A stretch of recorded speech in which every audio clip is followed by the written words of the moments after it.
And we are back. We are back with our final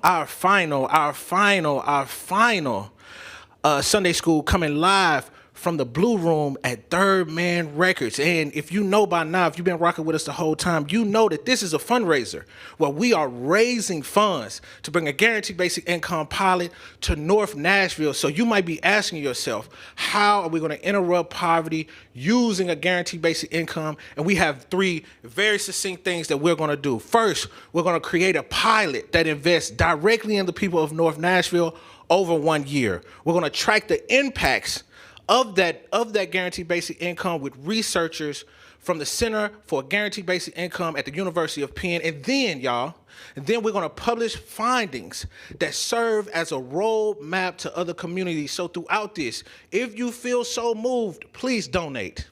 Any small amount counts, okay? So if you're rocking with that, if you're in the audience, give it up for us. Give it up for us.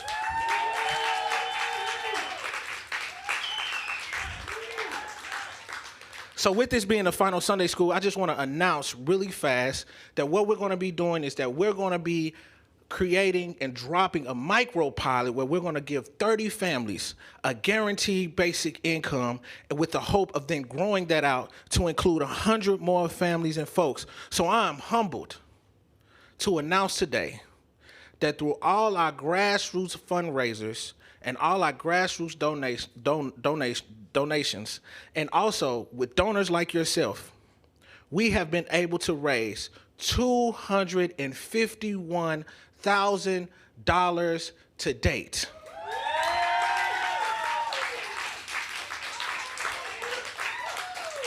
And that could not have been done without you all at home, without the folks sitting in this room, without all the volunteers who have dedicated their time, and with also some of you who all have donated to us and trusted us with your hard-earned working class dollars.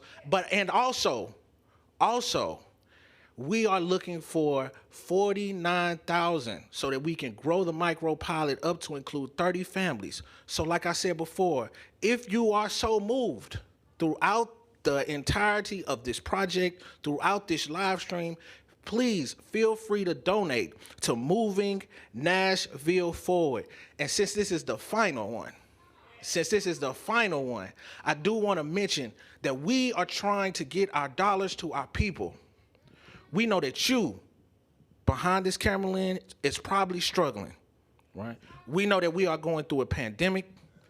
And North Nashville, especially, housing has become a thing that is rare, especially something that we can actually afford. So that we're hoping that this guaranteed basic income, and matter of fact, we know that this guaranteed basic income will send dollars directly to the people who need them the most in our community to this day. So I'm excited to once again announce to you that we will be launching a micro pilot for a guaranteed basic income in October. So before we move on, because we always have to have the culture, we always involve artists in what we do. But before we move on, I also want to give a special shout out once again to the Blue Room, to the Third Man staff, to all the creatives, all the artists who have been on this journey with us, who have come here really wanting to commit their craft to getting a guaranteed basic income for Nashville and to getting a guaranteed basic income to my friends, my families, and my neighbors. So I want to give a special shout out to you once again. But today, we have a performance from Daisha McBride, a.k.a. the rap girl that is coming up soon. But right now, we have an illustrious poet, a mover of mountain with words. And please give a special and warm welcome to Joshua Moore.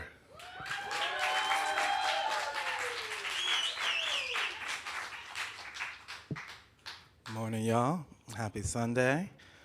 So I'm going to read a few poems for you. This one came out of a project speaking with people in Nashville, hearing their stories and turning them into poems. So this is for a poet, pastor in North Nashville, and I thought it'd be good to share. It's called Learning to Fight.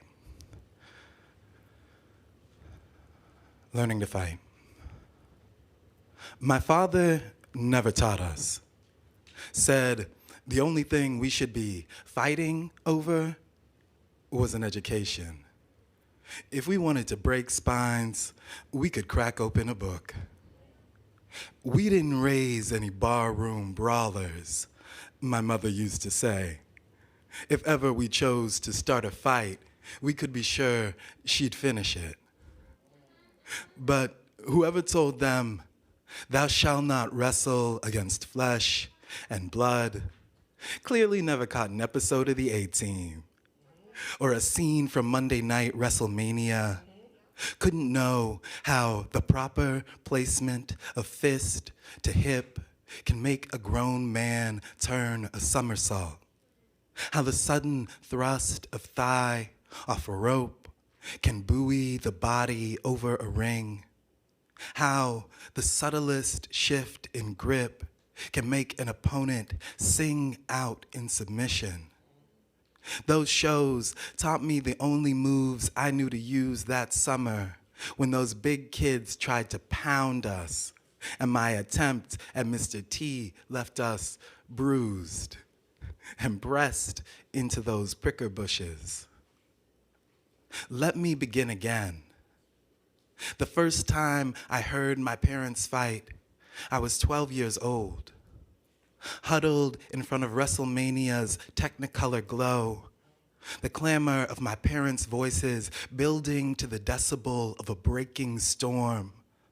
Not that thunderous clamor of clapped hands for another of Hogan's aerial finishers. More like the sudden crack and fissure of a lightning bolt breaking over the banks of the Detroit River. No one ever tells you the body doesn't rebound like a wrestler off the moorings of a ring, that the sudden crack of knuckle against bone can echo louder than the thunder of any cheering crowd. I can still see that image of my father driving his fist over and over and over, as if the repetition could teach her something she didn't already know. Years later, when my mother finally left him and stood at that wavering edge of new beginning, I asked her, why? Why now? To which she'd replied that she finally knew what he thought he'd meant to teach her, only wished it hadn't taken 40 years to learn.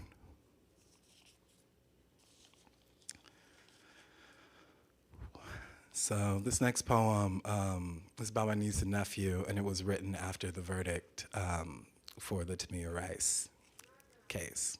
And it starts with an epigraph. On December 28th, 2016, an Ohio grand jury cleared Cleveland police in the shooting death of Tamir Rice.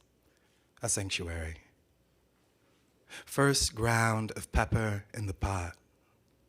Minced garlic simmering on the stove top.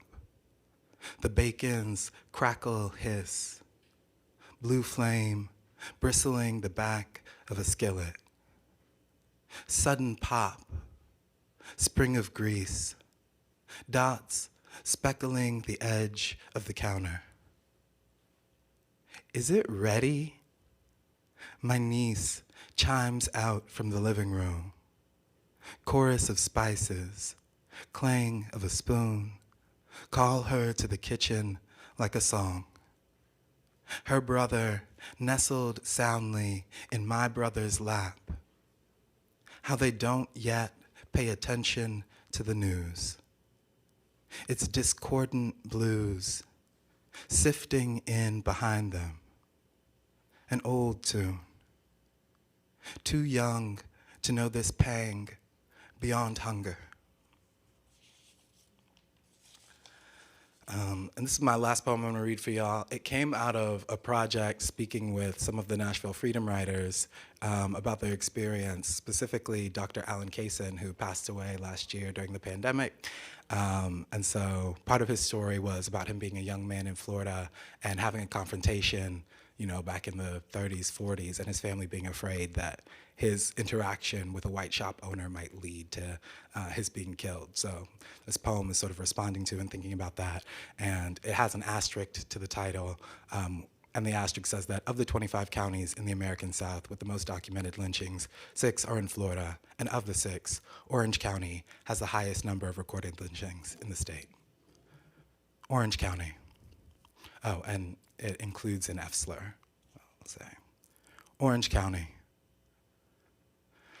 Outside a timeshare in Orlando, not far from where, a century ago, a man wept over the tethered pull of his son's body.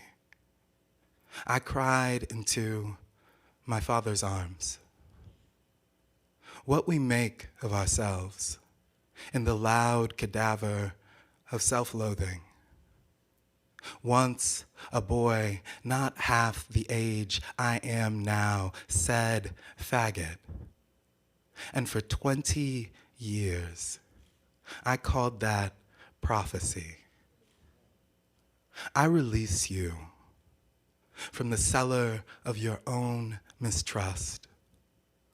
Look around. Once a child swung from that dappled oak, and now a throng of color. This is not a metaphor. In America, we are always pissing distance from the prismed shock of grief, where a man holds the body of his son on a street corner he never wished to name.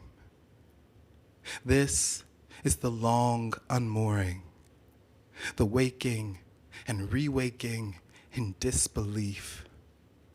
And the sight is a stain and a testament. Look there. A father holds his son where once they stole a body. A shock of color sprouting out of grief. Thank you. Make sure y'all give it up, give it up, give it up, give it up for Joshua Moore, y'all. Give it up, give it up, give it up, give it up, give it up. Once again, I'll say this again, yo. We are here. We are here to hold all of that, you know. We are here to hold everything that has happened to our communities. And what we've said before throughout this whole entire broadcast is that the guaranteed basic income is an opportunity to begin a process of healing. It's an opportunity to begin an investment that will actually help us to intentionally rebuild our communities that have been harmed by decades of anti-black policies, white supremacy, racism, redlinings. You pick a decade, you name it. But we know one thing, that we will win. We know that for a fact. So we're not coming here talking about scarcity. We're actually coming here talking about a viable solution and a guaranteed basic income that can actually help our community members that have been suffering to rebuild, restore their dignity, and get the things done that they need to get done. Look, y'all, I'm really excited to be here with two guests, two friends. We're going to have a conversation, and it's going to be beautiful. So before we get into it, question. If you can introduce yourselves, but also talk about what brought you to the work. What's up, bro? What's up? I'm Mike Floss. I'm a hip-hop artist from Nashville, Tennessee, Nashville native, Pearl Cone, TSU, all of that. Oh, yeah. Also a part of the Black Nashville Assembly, which is really my introduction to movement work, I would say. Around 2020, during the uprisings, I began looking for, where the homies at? Where the black people? Where are the people I went to school with and grew up with that's organizing and figure out how I can get plugged in and contribute, my art and my intellect and my hands and my blood and sweat to the movement. So 2020 was where it began for me, I would say. For sure. Thank you for that. Y'all give it up for the assembly members in the room. Give it up for Floss, too. We got a couple of assembly members in the room. But thank you for that, Floss. Good morning, good afternoon, rather. I'm Deacon Kenneth Caine, representing Progressive Missionary Baptist Church, but also I'm representing the Nashville Economic Justice Alliance. So shortly, my story is in 2000, after a loss of a job, you get depressed when that happens, And so for me, I opened the Bible, and Isaiah 1:17 kind of stunned me because it said, learn to do well, seek justice, relieve the oppressed, plead for the widow, and judge the fatherless. And I never equated my Christian walk with the outside world around me. So once I kind of understood that, I saw that as my great commissioning, okay? So since that time, I've worked on many issues, but all of them are rooted in the dollars, the economics in a capitalist society when most of the time we don't have the capital, okay? So NEJA started this journey to bring a guaranteed basic income to the city of Nashville. And then we got wind of Jamel and the pilot program. So I'm just thankful to be here. For sure. And that's how I got involved. For sure. And I want to mention, y'all give it up for Kenneth, y'all. He one of the OGs. And I just wanted to mention, and I think it was something that you just said, it was a nugget that actually drew me to guaranteed basic income, because I was one of those people that was like, yo, you give people money, they need financial literacy.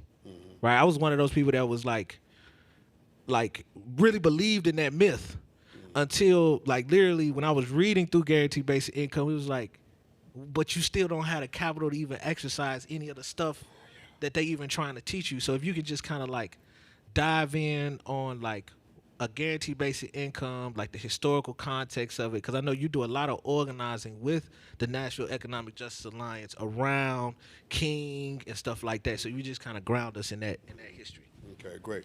I'm glad you mentioned Dr. Caine. Before he passed away, he was working on a guaranteed basic income, which was a part of the Poor People's Campaign. But our research has shown that the idea came to the Western world through Thomas Paine, the author of Common Sense back in the 1700s, late 1700s. But he wrote an essay entitled Agrarian Justice, where he talked about the massive poverty he had seen over in Europe through his travels, but also throughout the Americas. And he decided, or he concluded rather, that capitalism is really an unjust system because of the property rights issue. So people who have property, then they can build on the property. They have access to the land and resources, and so they become wealthy. Whereas the ones who don't own property, then they become those who are impoverished. Right. Okay. So his solution was a guaranteed basic income. 1795 is when he wrote the essay. So we could talk more about that, but Dr. Caine must have read the essay, I assume, and along with President Roosevelt, because he passed Social Security in the 1930s, which was really a part of the overall guaranteed income system. Basically, when you get 55, you ought to have enough income to make it without being homeless, without living outside. But there was so much money involved with the guaranteed income that you could actually do it for every citizen. So they have a basic economic flooring, so that there won't be, people don't have food to eat at night. Children don't have food. I mean, these are ways that we can really fix this as a society, and I think we must.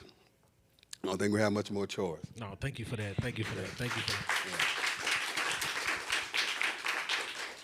Yeah, and I love the fact that you mentioned that rich history, because we always get thrown this is some radical, progressive, just all of these labels that certain people have a negative stigmatism, but it's really not an idea that's brand new. I mean, it's new to Nashville, but it has a historical context. It's we should have been got this done. And I think it's important to even mention MLK because we just passed the anniversary of the March on Washington, which I think is very important to mention here. But throughout, even when we talk about guaranteed basic income, there's this constant theme of just dignity, giving people the opportunity to restore their dignity through giving them a guaranteed basic income and literally just like having a floor.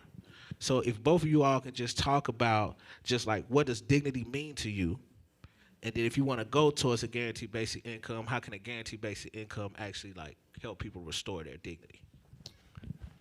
To me, when I think about dignity, I think about autonomy as well, and I think about having the capacity within myself to make decisions for my present, for my future, for the people around me, in a way that's respectable and honorable, and also allows me to have a life that I enjoy. You know what I'm saying? It's not just about. I think a lot of times when we think about movement work and these things, we don't really think about the humanity behind it.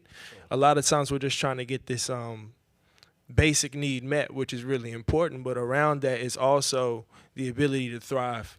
You know what I'm saying? And to me, that's a part of my dignity, being able to thrive in all walks of life and grow, so we can continue to push our community forward. Oh, for sure. I love that, Caine. Yes, well, this gives me an opportunity, since you mentioned the word dignity, to really give a quote that I think kind of speaks to that. And this Dr. King's quote, he said that people everywhere should have 3 square meals a day for their bodies, education and culture for their minds, dignity, equality, and freedom for their spirits. Right.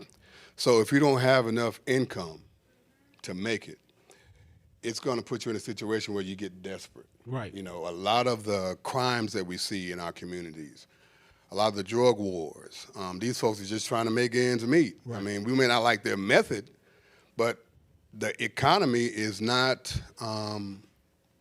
situated for all of us at this time. And so that's why I think the guaranteed basic income kind of starts to deal with that, Yeah, so. And I think you pointed to something like very specifically about like getting our basic needs met, right? It's just like a lot of the times we talk about guaranteed basic income or like just giving poor people money, because we already have a guaranteed basic income. We give it to corporations and rich folks. We just have these really nuanced names like tax subsidies and things like that, right? But it's only when we start talking about giving it to poor people where these myths come about, where we've been socialized to believe that they're going to spend it on like alcohol or tobacco or some things like that. But we know that folks usually don't do that. No. They usually spend it on their basic needs. So my question is just like straight up, what institutions and policies, or what role do institutions and policies actually play in denying people both their power, self-determination, and dignity, which were what you both talked about? So just like, what are the roles that institutions and policies literally play in stripping those things away from our communities? Either one of you can go, Sure. Of course, the policies that we face in this country, a lot of it has to do with racism, to be frank with you. As you mentioned earlier, the redlining, the segregation, the lack of getting income from banks for loans, to start businesses, to buy homes.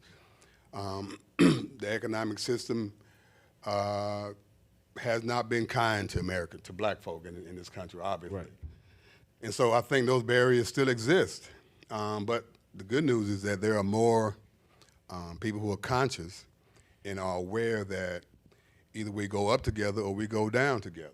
So I think that the basic institutions are still there, but I think now there's a lot more that can be done as long as we organize ourselves and make it happen.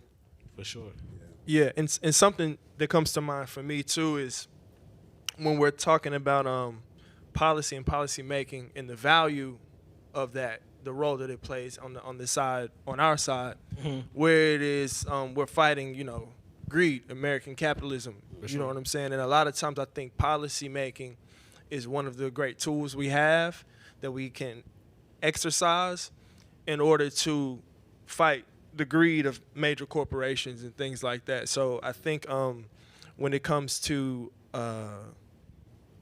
dignity as well, they don't really care about our dignity. For sure. You know what I'm saying? No, They don't really care about how you feel after you work a double shift and you still can't keep your lights on. Yeah. Ain't nobody really caring about that because they getting rich and they driving in Corvettes. So, well, not specifically Corvettes, but whatever.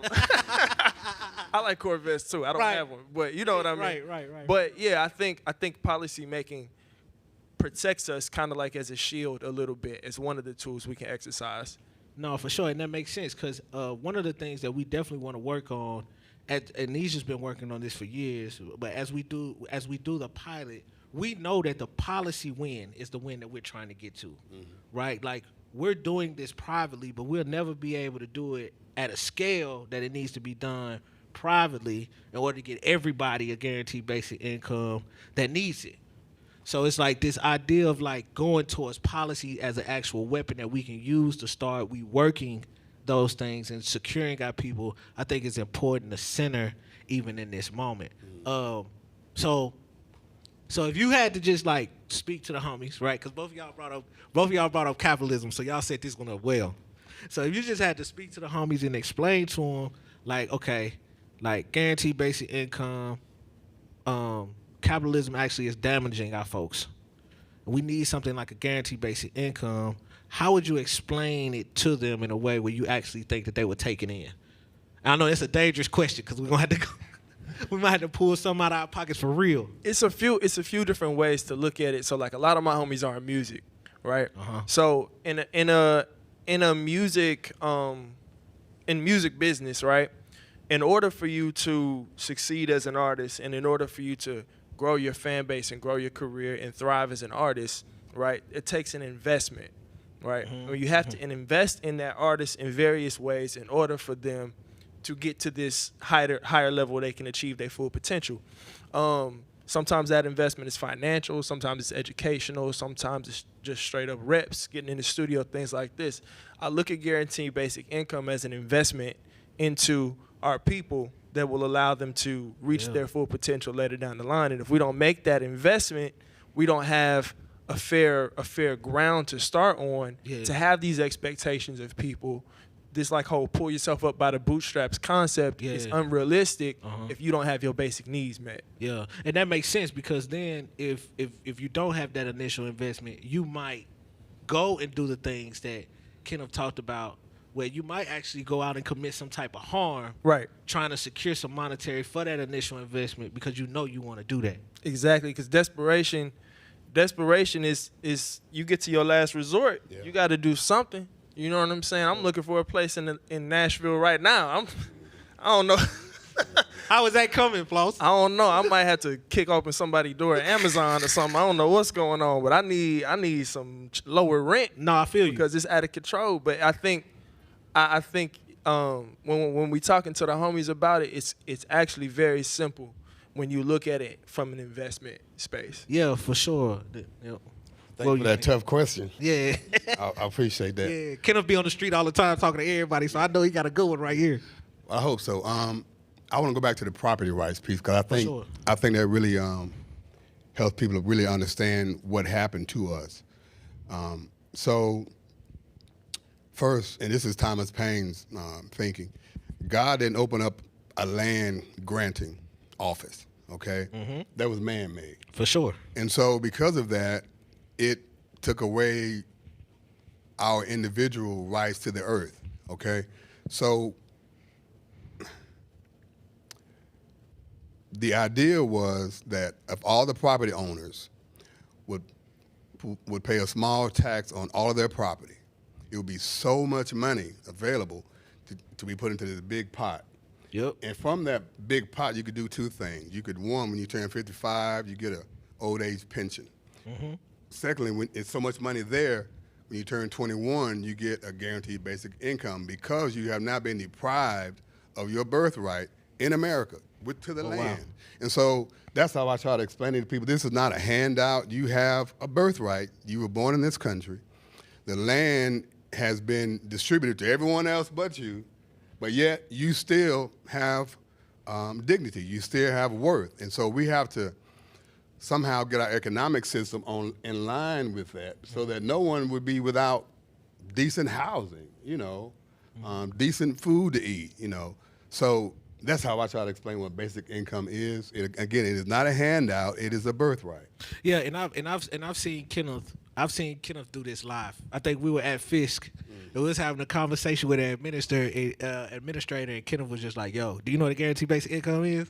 And then ran it down in such a solid way, I felt like I needed to start taking notes just straight up. So, like, even when it comes to that, can you talk about how far we have come, even with the stimulus payments and the direct cash? Because I know the landscape has completely changed, even since NEJA was organizing. So can you just talk about that real fast? Yeah, it's pretty amazing. So we got started with the basic income idea August 6th of 2018. At the time, no one was really talking about it. We heard about what was happening in Stockton, California with Mayor Tubbs introducing a guaranteed basic income. What we didn't know was that it's really a worldwide event. It's happening in Africa, in Uganda, in Kenya, Switzerland, Canada. Because of the economic upheaval on a global level, people now find themselves without homes, you know. So we've had to rethink how we divvy our dollars out, okay? And so Donald Trump initiated the first actual stimulus, right? So we were elated when we saw that because we saw what was coming down the road. And of course, since that time, President Biden has kind of continued it. So we think that the tide has turned and that people now are aware that it's more productive and it's more cost-saving to get the money on the front end rather than on the back end through crime and healthcare issues and all these other issues that are tied to a lack of income. And then I also want to mention, I know Floss, you're about to go, and then I also want to mention like the child tax credit, right? Which also, just so everyone knows, everybody doesn't get that. There's still holes in that too, which we're hoping to plug those holes even with this pilot. But it's such a marvel as far as where we have come and where we can go to. Floss, I know you was about to say something. Yeah, I just wanted to jump in and explain that being not a radical concept, kind of like you brought up earlier. It's like this money is going to get spent on the back end if we don't find a way to put people in a position so they don't have to find ways to go take it, right? Not even just literally take it, but there's sickness, there's, you know, homelessness, there's all of these things that become a expense to someone somewhere along down the line, and it's normally coming out of your tax dollars. So it makes more sense for us to make the proper investment up front so we don't have to do that. Yeah, and it does get to the actual causes of the issue.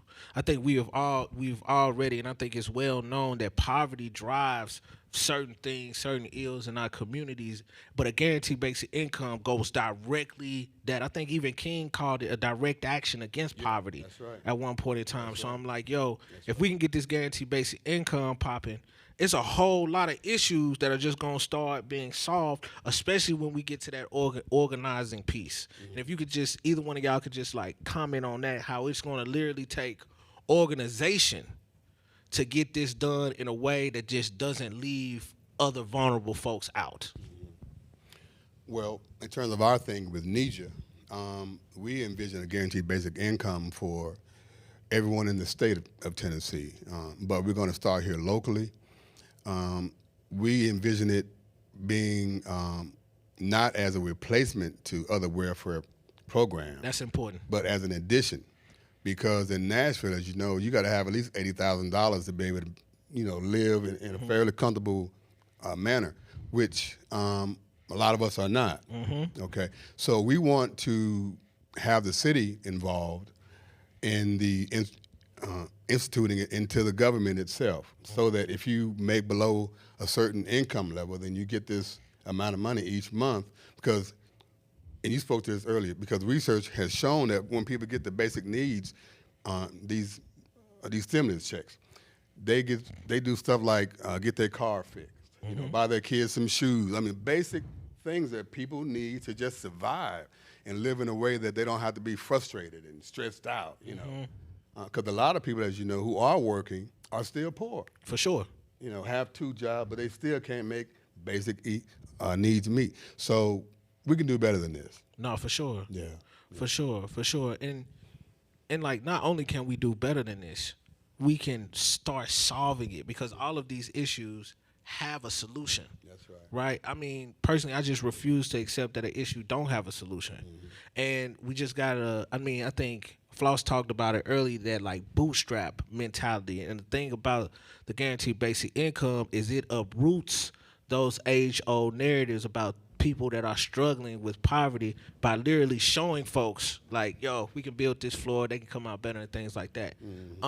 So if you can just talk about real fast, what would a guaranteed basic income look like on the ground? Like, how would your homies react to it?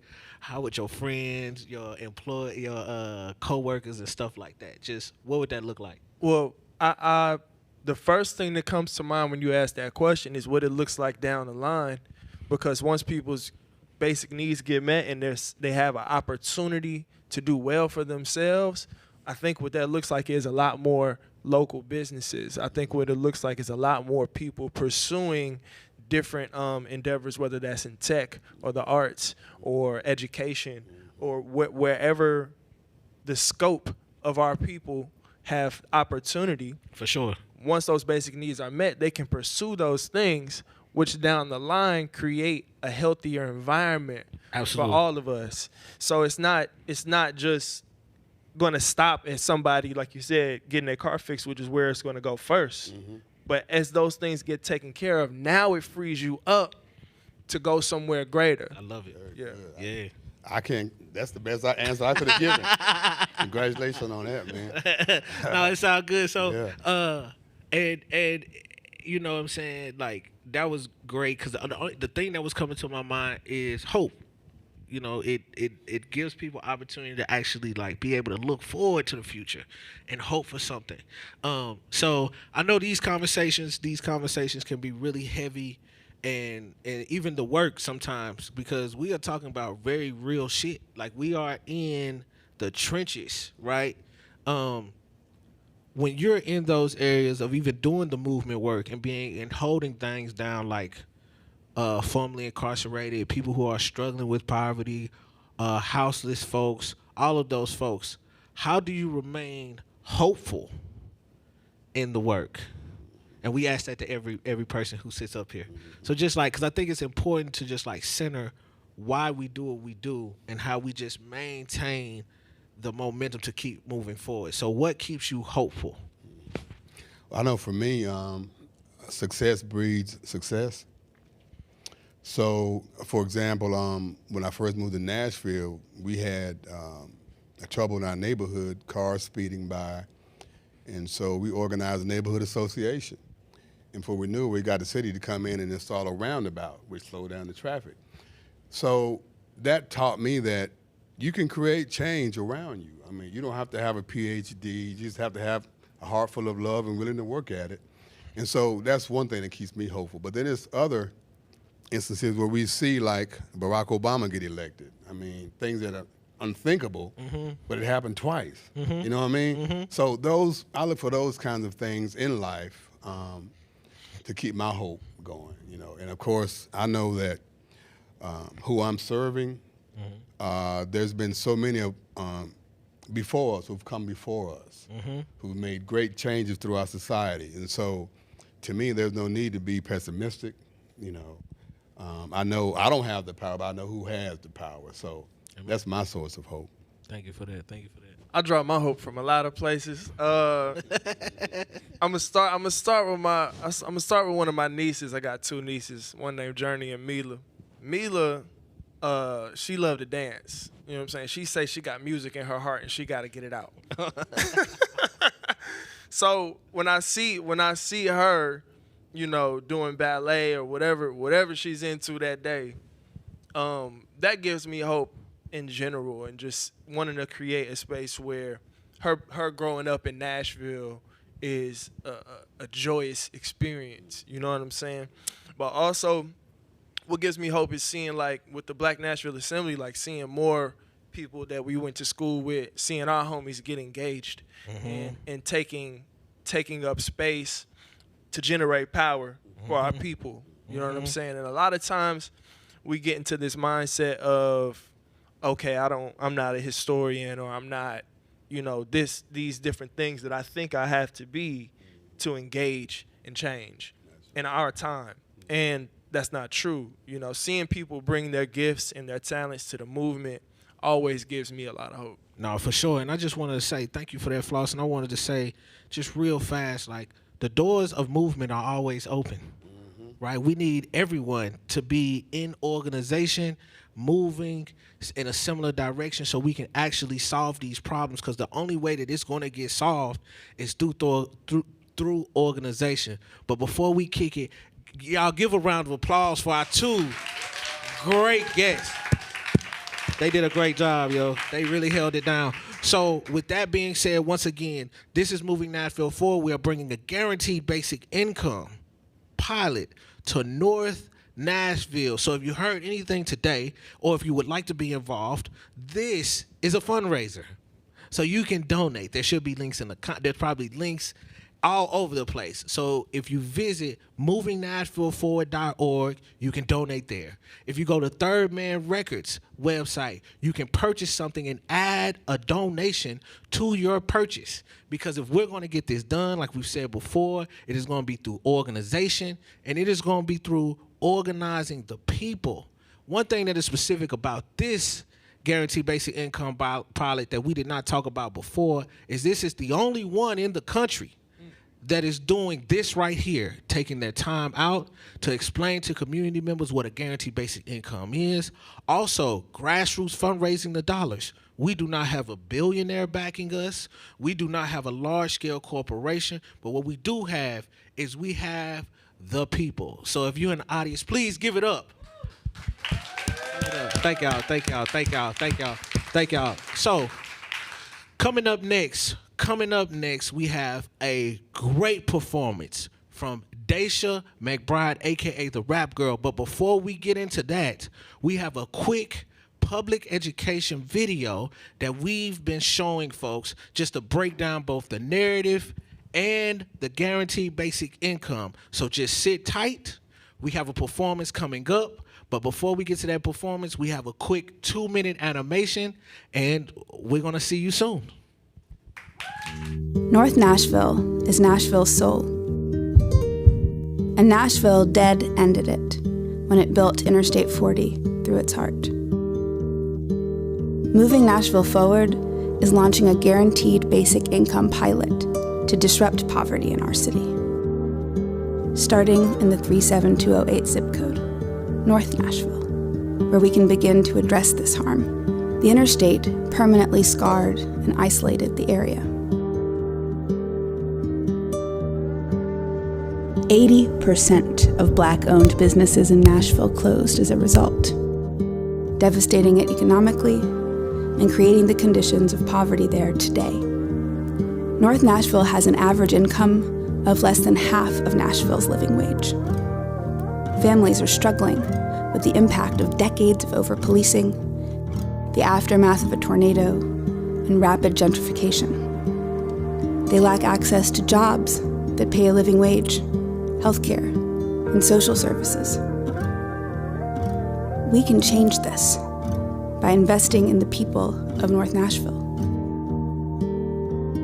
Like similar experiments in this country and around the world, the 37208 demonstration will offer direct cash transfers and track their impact on people and the community. For a family living in poverty, this means the ability to pay bills on time, to put food on the table, and to keep young people off the streets. It means the ability to plan for the future. With enough resources and support, we can begin to end poverty, starting in North Nashville. The 37208 demonstration will make North Nashville and Davidson County a model for a more prosperous future. Our findings will provide a roadmap to repeating this experiment and a plan to create more equitable cities. We can disrupt poverty in North Nashville and restore Nashville's soul. Support the 37208 demonstration by donating today.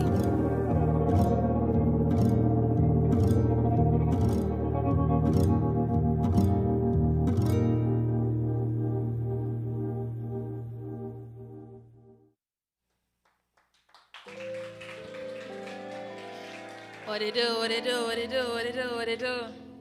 How y'all doing today? First off, before we start and get into this music, if anyone who doesn't know me, my name is Daisha McBride. I'm a hip-hop artist based out of a city that I now call home, Nashville, Tennessee. Shout out to Moving Nashville Forward, Third Man Records. This is incredible.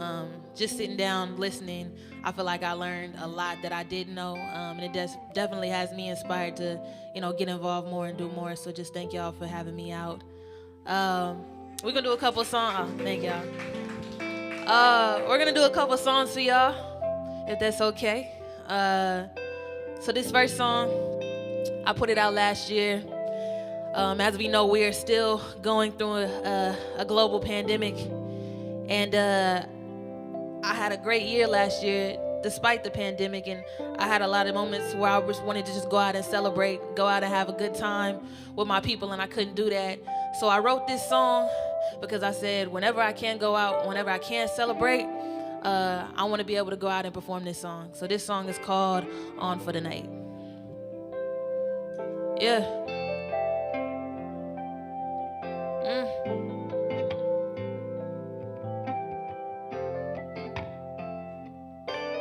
Hey.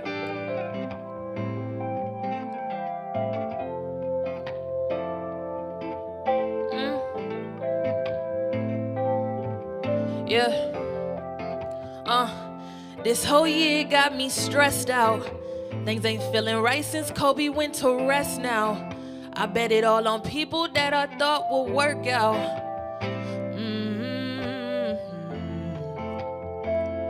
Ooh, this a high just like the trees. Justice for George Floyd, sometimes it feel like I can't breathe. Tune out all that noise and only focus just on me. I came up from the bottom, now we holding different keys. I don't even hear what they be saying. I be chilling with my dogs, roll a few up for the day. My fit ain't come from the mall. All I want is for some space. A couple people did me wrong,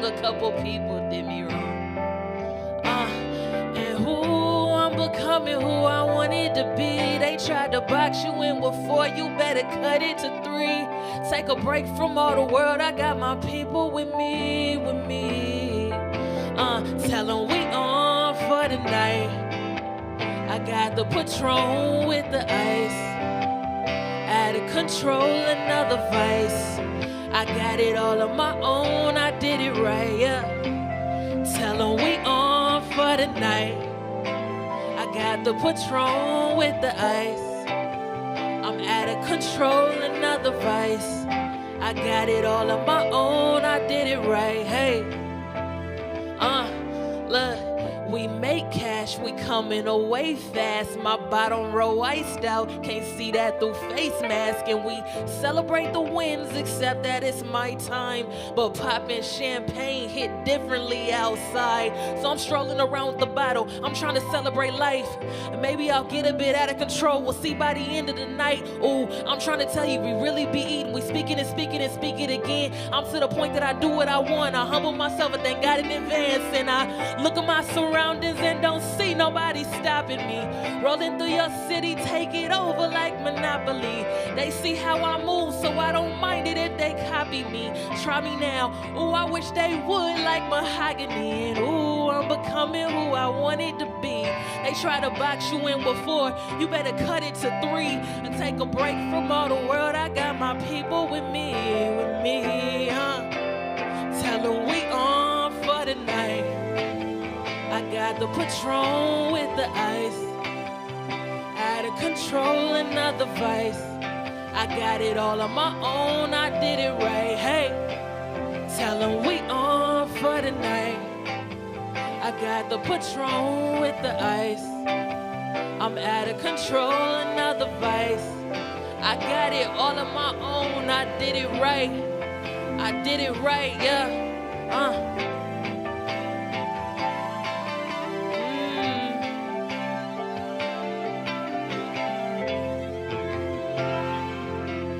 Hey, one more time. Tell them we on for the night. I got the Patron with the ice. I'm out of control, another vice. I got it all on my own, I did it right. Tell them we on for the night. I got the Patron with the ice. I'm out of control, another vice. I got it all on my own, I did it right. I did it right, yeah. Hey. That's the first time I've ever done that song with that arrangement. It's normally got a lot of drums and it's a lot more hype, but I don't know, I kind of like it, I guess. So this is a little vibe like that. I kind of like that. So this next song, it was the first single that I dropped of 2021 this year. And basically, it's kind of just talking about working hard. And just sitting here listening to this conversation, I learned that there are a lot of people out there when it comes to certain things. They talk like they're working hard, but there are actually few that are actually doing the work, right? And so this song kind of talks about that. So I just encourage you to listen to the words on this one. And this one's called Pump Fake. Yeah. Yeah, yeah. Yeah, yeah, yeah, yeah. Hey. Look. Who wanted it feel like no one can stop me now? I'm the underdog that they was talking about.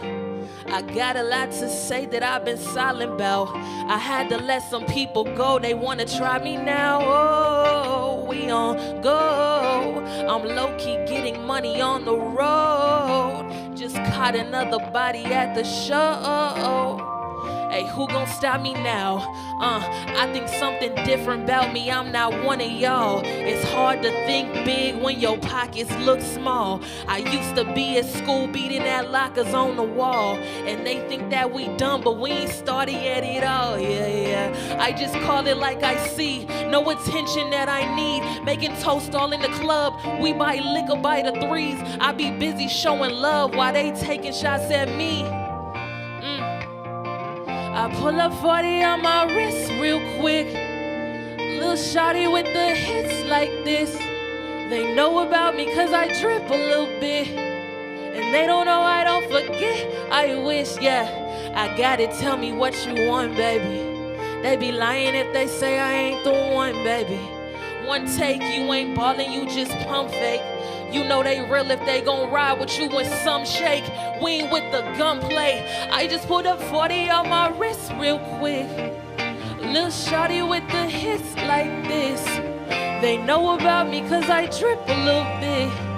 And they don't know I don't forget. I wish I got it, tell me what you want, baby. They be lying if they say I ain't the one, baby. One take, you ain't ballin', you just pump fake. You know they real if they gon' ride with you in some shake. We ain't with the gunplay. I need 2 shots. Go to is Coke in the Crown. I feel like Goo-Wop. My East Atlanta folks with the rounds. Now I'm icy. A little juice, icy. Found a mic when I was shy and now a flow like this is hybrid. Okay, if work is full circle, guess it's looping around. Hey, I just got some money for a stupid amount. I be so far out the way like I'm in Jupiter now. If you don't live and breathe a hustle, then you wouldn't understand it at all. I just want my brothers I came up with the ball. I don't believe that fate can decide that. 20,000 hours in the booth like a flight deck. They look at me, the critics say no way that she could write that. Well, hey, what's up? What it do? What it is? East Tennessee got orange and white all in the crib. A lot of back roads and backwood where I live. Pop a bottle for the ones who said I won't, but I did. On my wrist real quick. Little shawty with the hits like this. They know about me cause I drip a little bit. And they don't know I don't forget. I wish I got it, tell me what you want, baby. They be lying if they say I ain't the one, baby. One take, you ain't ballin', you just pump fake. You know they real if they gon' ride with you in some shake. We ain't with the gunplay. I just pulled up 40 on my wrist real quick. Little shawty with the hits like this. They know about me cause I drip a little bit. And they don't know I don't forget. I wish I got it. Tell me what you want, baby. They be lying if they say I ain't the one, baby. One take, you ain't ballin', you just pump fake. You know they real if they gon' ride with you when some shake. We ain't with the gunplay, yeah.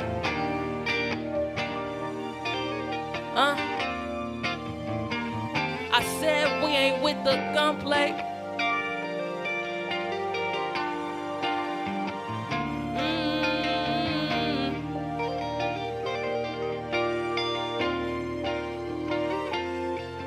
Yeah. I'm gonna run that one more time. I pull up 40 on my wrist real quick. Lil' shawty with the hits like this. They know about me cause I drip a little bit. And they don't know I don't forget. I wish I got it. Tell me what you want, baby. They be lying if they say I ain't the one, baby. One take, you ain't ballin', you just pump fake. You know they real if they gon' ride with you when some shake. We ain't with the gunplay, yeah. That one right there is pump fake. I appreciate y'all. All right, we got one more song. One more song. We cool with doing one more song? Everybody all right with that? All right, so this song, probably one of my favorite songs I've ever done. This song goes out to everybody watching at home, but specifically all the beautiful black women of the world. Everyone in this room, I see a couple already, myself included, okay? But this song right here is called Black Queen. Hey, hey.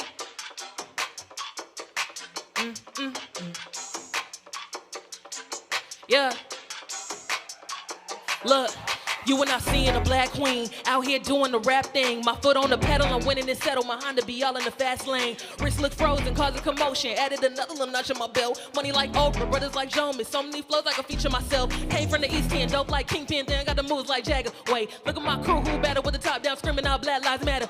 We about to drop it on data, we pop it off. Why would I follow y'all? Ooh, that's a waste. Hope you don't mind me. Teeth through slime, these falling the haters. Remember my face. Young little rap girl, better stop playing. I got residual, money is staying. You see me, you see my dogs. Tell them I'm sorry. It's part of the brand. Shiz, we live in the booth. Tell them we back. Always had the juice and now my music match. Hey, I said I'm matching her. Ooh, I feel like gassing her. Saw my face on Forbes. It's apparent that the bag went up. Shout out to my melanin. Baby, you know that it's poppin'. I got them waiting, they be like, oh, Daisha, please tell me the album is dropping. My people are lawyers and judges, but we still get hate from the public. I'm bringing light to the things that I see, cause apparently America doesn't. I don't with the compliments backhand. I'm trying to profit on back end. I might quit the music and make a career, really protecting our black men. But you and I seeing a black queen. Rihanna would call me a bad ting. I got a list I should probably share. Men trying to give me their last name. See, your opinion is so-so. I'm about to pop and we both know. I just be telling them future is feminine. You can get with it or go, bro. My life is a movie, no GoPro. Make sure the haters are front row. I'm acting Sadiddy, put on for the city, and now my lyrics are cutthroat. Made more than one band, but not one sound. You can call that a drum roll. Rap girl back, or rap girl black, so I should let up. For what though? Yeah. Hey, hey. Cause you and I seeing a black queen, You and I out here doing the rap thing, hey. One more time. You and I seeing a black queen, yeah. Hey, out here doing the rap thing, hey. Thank y'all so much. Yo, y'all give it up one more time for Daisha. Y'all give it up one more time for Daisha. Right here. So as you all know, first of all, give it up to the band. Give it up for Daisha one more time. Give it up for Joshua Moore. Give it up for all the artists, the guests, Mike, Floss, Kenneth, Caine. Give it up for everybody. Give it up for yourselves. So once again, we are launching our micropilot in October. And we cannot have done this without Third Man Records, The Blue Room, Katie, Hunter Claire, Erica Perry, Reedy Zell, and every organization, Black Nashville Assembly, NEJA, every single one, the creatives, we've had a lot up here. And like I said before, I am humbled and thankful that we were able to raise $251,000 to launch a guaranteed basic income micro pilot. I can't say thank you enough. As you all know, I grew up in 37208. That is where my home is. That is where my people are. So once again, I am humbled that you all would take this chance and get this guaranteed basic income done. I got a long list of people that we need to thank. We're not going to be able to get to them all. But Third Man, you hold a special place in my heart. Blue Room, I love this place. And I can't wait for us to come back and see you all again. Also, we're not done. It's a couple things you can do. You can donate. We need $49,000. And when we get there, we'll be able to deliver a micro pilot to 30 families in North Nashville. So there's several different ways you can donate. You can visit movingnashvilleforward.org, click donate. You can also go to Third Man Records. You can go to their website. And you can, when you purchase something, you can add a donation to your purchase. But I want to thank y'all, everyone, the donors, the organizers, the community members who have all decided to throw down on something that is as personal to me and as personal to North Nashville as a guaranteed basic income. And to send us home, we have a video from Third Man that we've been working on for quite some while, where we're talking about getting a guaranteed basic income, and we're talking about our partnership. So if you just sit back, watch this last video, and we're done, y'all. We're done. But we're going to keep organizing. We're going to keep moving. We're going to keep moving Nashville forward, literally. Before we get out of here, I wanted to say this. The whole reason behind the Batman building running, the whole symbolism around our logo is that we have no other choice at this point but to move Nashville forward, whether that is by choice or by force. So we are here, and we are organizing for power in our communities. We are getting guaranteed basic incomes. We're getting dignified wages. We're getting affordable housing. We're getting all of the things that we know our community needs to move forward. Before we get out of here, I want to say again, thank you to everyone. Thank you to the folks on the live stream. Thank you to the folks in person. But we're going to kick it to a video real fast, but we will see you in the streets. So please join us in organizing for a guaranteed basic income in Nashville. Thank you. Third Man Records is partnered with Gideon's Army on a new initiative called Moving Nashville Forward, or MOVE for short.